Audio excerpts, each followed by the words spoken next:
जीने के लिए सोचा ही नहीं, दर्द संभालने होंगे। मुस्कुराएं तो मुस्कुराने के कर्ज उतारने होंगे। स्वर कोकिला लता मंगेशकर, हिंदुस्तान की सबसे मधुर आवाज और भारत का सर्वोच्च नागरिक सम्मान, भारत रत्न से सम्मानित लता मंगेशकर, जिन्हें हम लता दीदी भी कहते हैं। स्वर कोकिला लता मंगेशकर का जन्म 28 सितंबर 1929 को इंदौर के नाटक और संगीत में एक अलग ख्याति प्राप्त करके रखने वाले स्वर्गीय दीनानाथ मंगेशकर के घर हुआ था। ये बड़ा दिलचस्प रहा कि शुरुआत में लता मंगेशकर को संगीत की शिक्षा नहीं दी जाती थी, लेकिन लता मंगेशकर का संगीत प्रशिक्षण उस वक्त शुरू हो गया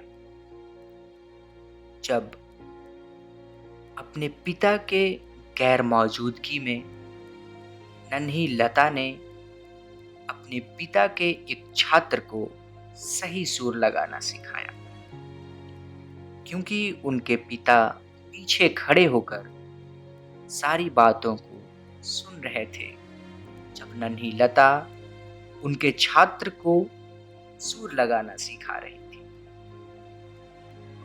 उनके पिता ने लता के माँ को कहा, एक गवैया तो हमारे घर में भी है। और तब स्वर कोकिला लता मंगेशकर का संगीत प्रशिक्षण शुरू हुआ। लता बचपन से ही अपने पिता दीनानाथ के साथ स्टेज पर गाया करती थी, लेकिन जब लता महज 13 साल की थी, उस वक्त उनके पिता का निधन हो गया। अब घर की सारी जिम्मेदारियां लता के कंधों पर आ गई थी। अपने पिता के मृत्यु के बाद लता ने अपने मेहनत के दम पर कई ख्याति प्राप्त की। उन्होंने कुछ हिंदी मराठी फिल्मों में अभिनय भी किया, लेकिन उनकी चाहत हमेशा से गायिका बनने की रही। उन्होंने 30 से ज्यादा भाषाओं में फिल्मी तथा गैर फिल्मी गाने गाए। उनकी पहचान भारतीय सिनेमा में एक प्लेबैक सिंगर के तौर पर रहा।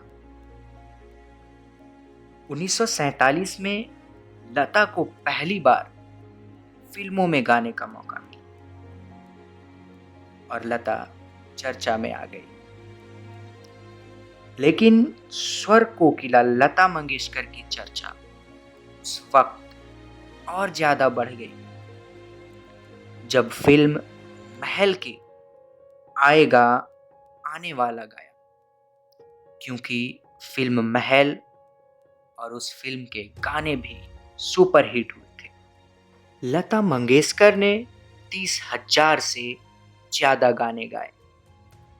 इस दौरान उन्हें कई पुरस्कारों से सम्मानित भी किया गया। उनमें फिल्म फेयर, पद्म भूषण, पद्म विभूषण और साल 2001 में सर्वोच्च नागरिक सम्मान भारत रत्न से उन्हें सम्मानित किया गया। एक किस्सा बहुत मशहूर है कि हमारे देश के पहले प्रधानमंत्री जवाहरलाल नेहरू ना तो खुद कभी रोते थे, ना वैसे लोगों को पसंद करते थे।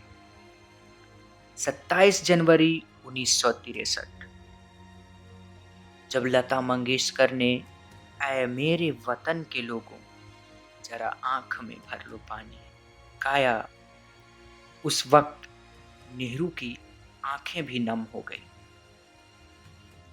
लेकिन 6 फरवरी 2022 का वो अशुभ बेला भी हम भारतीयों को देखना पड़ा, जब मुंबई के ब्रीच कैंडी अस्पताल से यह खबर आई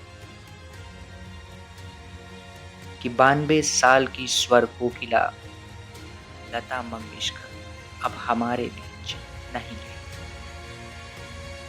पिछले कुछ दिनों से वह बीमार चल रही थी और डॉक्टरों के मुताबिक मल्टीपल ऑर्गन फेल्यूर ने हम सभी से हमारी स्वर कोकिला को छीन लिया।